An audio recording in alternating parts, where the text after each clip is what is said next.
అంటే ఎన్నిసార్లు గెలిచినా జేబులో డబ్బులు కనపట్లేదేంటి అని అనిపిస్తుందా మీకు ఎప్పుడైనా? అది ఎందుకో నేను ఇప్పుడు చెప్తా. ఇది betting app. 1000 rupees entries fee ఇచ్చి బెట్టింగ్ స్టార్ట్ చేశారు. ఫర్ ఎగ్జాంపుల్ 4 స్లాట్స్ అనుకుందాం అనుకోండి, 4 మెంబర్స్ అలా జాయిన్ అవుతారు.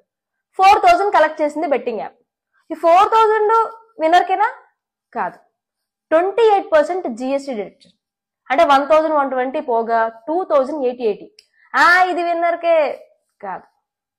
ఇందులోంచి ప్లాట్ఫామ్ ఫీ 15 to 20%. 4000 మీద 20% అంటే 800. ఇది పోగా 2080 విన్నింగ్ అమౌంట్ కింద డిక్లేర్ చేస్తుంది.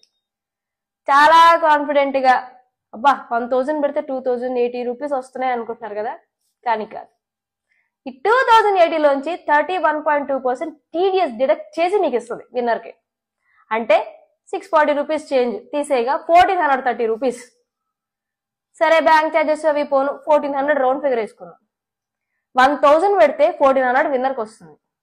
సరేలే, అట్లీస్ట్ 400 అయినా ప్రాఫిట్ వచ్చిందని జేబులో వేసుకుని బయటకు వచ్చేస్తే ఓకే, అని కాదుగా, ఇంకో గేమ్ ఆడతారు విన్ అయిన హ్యాపీనెస్ లో. 10 గేమ్స్ ఆడారనుకోండి ఫర్ ఎగ్జాంపుల్, మీరు 3 గేమ్స్ ఓడిపోయి 7 గేమ్స్ గెలిచినా కూడా మీరు still your in the loss. Check చేయండి కావాలంటే. 10 గేమ్స్ 10,000 పెట్టారు, 7 గేమ్స్ 1400 తిరిగి వచ్చినాయి. అంటే టోటల్ అంతా 9800 వస్తుంది. పైగా మీరు ఇన్ని హ్యాట్రిక్ కొట్టి గేమ్స్ గెలిచినందుకు ఇన్కమ్ ట్యాక్స్ రిటర్న్ ఫైల్ చేయాలి. ఫైల్ చేయకపోతే పెనాల్టీ, చేస్తే సిఏఫీ. ఎటు తిరిగినా లాసే.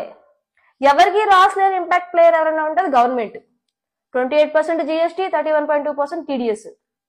నేను ఎంత చెప్పాక కూడా నేను ఆల్తా బెట్టింగ్ అన్నారనుకోండి, మీ